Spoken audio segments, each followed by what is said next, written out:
বিশ্বাসের মর্যাদা রাখলো না টোটোওয়ালা। আনুমানিক প্রায় 5 থেকে 7 হাজার টাকার কাঁচামাল নিয়ে চম্পট। টোটো চালকদের সততার নজির যেমন মাঝে মধ্যেই সংবাদ মাধ্যমে উঠে আসে, তেমনি তাদের দ্বারা প্রতারিত হওয়ার নির্মম চাঞ্চল্য ঘটনা এবার প্রকাশ্যে। এক ফল ব্যবসায়ীর বিশ্বাসের মর্যাদা রাখলো না টোটো চালক। নদিয়া শান্তিপুর থানার অন্তর্গত উত্তর ঢাকা পাড়ার বাসিন্দা তারক বৈরাগী শান্তিপুর রেলবাজার বোস মার্কেটে ফলের দোকান চালান দীর্ঘদিন যাবৎ। শুধু তিনিই নয়, অন্ধকার রাত থাকতে আনাজ ফল বিক্রেতারা গোবিন্দপুর পাইকারি আড়ত থেকে কাঁচামাল সামগ্রী টোটোতে চাপিয়ে আগে অথবা পরে মোটরসাইকেল কিংবা আসেন সাইকেল নিয়ে। এটাই টোটো চালক এবং ব্যবসায়ীদের বিশ্বাস এবং ভরসার বন্ধন।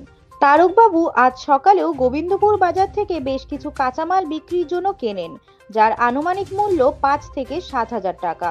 পরবর্তীতে রাস্তায় থাকা একটি টোটোর সঙ্গে কথা বলেন এবং সেই সমস্ত কেনা সামগ্রী শান্তিপুর রেল বাজারে শনি মন্দিরে পৌঁছে দেওয়ার কথা জানান। এর জন্য ভাড়া ধার্য হয় 60 টাকা। তিনি অবশ্য পেছনে ছিলেন মোটরসাইকেলে, কিন্তু কোনো এক ব্যক্তির সাথে কথা বলতে গিয়ে কিছুটা সময় দেরি হয়ে যায়। এরপর তিনি শনি মন্দিরের সামনে তার সামগ্রী পৌঁছে দেওয়া টোটো চালককে আর দেখতে পায় না।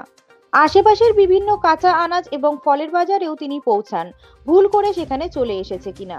কিন্তু সেখানে গিয়েও তিনি তাকে না পেয়ে তিনি বুঝতে পারেন যে ক্রয় করা সমস্ত ফল ফলাদি নিয়ে ওই টোটো চালক চম্পট দিয়েছে। এরপরই তিনি পুরোপুরি ভেঙে পড়েন। পরবর্তীতে আজ আর কোনো রকম মাল না থাকায় দোকানও সেভাবে আর করতে পারেননি তিনি। এরপর রেল বাজার ব্যবসায়ী সমিতিকে বিষয়টি জানিয়ে তিনি শান্তিপুর থানার দ্বারস্থ হয়। তবে ওই ব্যক্তির একটি অস্পষ্ট ছবি সিসি ক্যামেরা থেকে উদ্ধার করেছেন তিনি। শান্তিপুর যাত্রীবাহী টোটো ইউনিয়নের পক্ষ থেকে জানানো হয়, বিষয়টি অত্যন্ত নিন্দনীয়। ভালো মন্দ সমস্ত মানুষই প্রত্যেক পেশার মধ্যে থাকে, তবে সংগঠনগতভাবে তারাও খোঁজ খবর চালাচ্ছেন। পুলিশ প্রশাসনের কাছেও তাদের দাবি দৃষ্টান্তমূলক শাস্তি। গোবিন্দপুর যে পাইকারি আনাজ ব্যবসায়ী আছেন, তারা টোটোতে মাল দিয়ে নিজেরা পরে যান, এটাই স্বাভাবিক। এরকমই একটা ঘটনা, তিনি মাল নিয়ে চলে গেছেন, অথচ কোথাকার বোঝা যাচ্ছে না। আপনাকে ছবিটা কিছুক্ষণ আগে দেখালাম, কি বলবেন এ বিষয়ে? দেখুন, ঘটনাটা খুবই দুঃখজনক ঘটনা। মানে এরকম তো হওয়ার কোনো কথাই নয়। এখন যেহেতু আপনি ছবিটা দেখালেন, ছবিটা পুরো স্পষ্ট নয়। ছবিটা স্পষ্ট হলে আমাদের সংগঠনের পক্ষ থেকে একটু তৎপরতা করা যেত। তবু আমি চেষ্টা করছি, আমার যে সংগঠন আছে আপ টু বেলেডাঙ্গা পর্যন্ত শান্তিপুর এরিয়ার মধ্যে, আমি অলরেডি সবাইকে জানিয়ে দিয়েছি বিষয়টা। এবং মানে যার মাল সে প্রশাসনের দ্বারস্থ হয়েছে, সে প্রশাসন যে ব্যবস্থা নেবে আমরা তাতে সহমত। কারণ এটা একটা খুবই লজ্জাজনক ঘটনা। কারণ দেখেন, একটা সংগঠনে সমস্ত যে টোটোওয়ালারা এখন টোটো কিনছে, চালাচ্ছে, সবাই যে ভালো মানুষ সেটা নয়, ঠিক আছে? ভালো মন্দ মিলিয়ে চলতে হচ্ছে। এবার দেখা যাক, আমরাও চেষ্টা করছি। আমার ছবিটা যদি আরো একটু স্পষ্ট হতো, আমরা এতক্ষণে হয়তো পেয়ে যেতাম। টোটো কালারটা তো বুঝতে পারলেন? টোটো কালারটা আমরা মেনশন করে আমরা পাঠিয়েছি। কোন স্ট্যান্ড কিছুটা আন্দাজ করতে না, ওটা কোনো স্ট্যান্ডের গাড়িই নয়। আচ্ছা, এরা ফ্যামিলি রাস্তায় ঘুরে ভাড়া মারে, এখন গাড়ি কিনছে, চালাচ্ছে। তবু আমরা গোবিন্দপুরে যে বাজার আছে সেখানে কি যে কেউ যেতে পারে, নাকি কোনো একটা নির্দিষ্ট?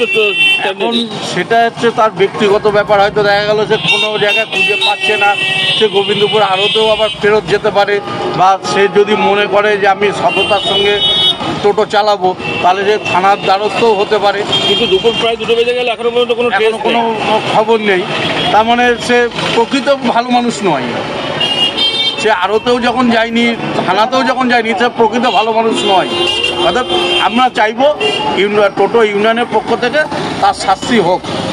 আপনার নাম, পরিচয়? আমার নাম গৌতম দাস, শান্তিপুর যাত্রীবাহী টোটো শ্রমিক ইউনিয়নের সাধারণ সম্পাদক। দোকান, হ্যাঁ, আমি বন্ধুদের মাল কিনতে গেছি। এক টোটো লাগে মাল তুলে দিয়েছি, বলেছি রেলবাজার শনি মন্দির সামনে নামবে। বললো ঠিক আছে, ভাড়া কত নেবে? বললো 60 টাকা। বললো 50 টাকা। বললো ঠিক আছে।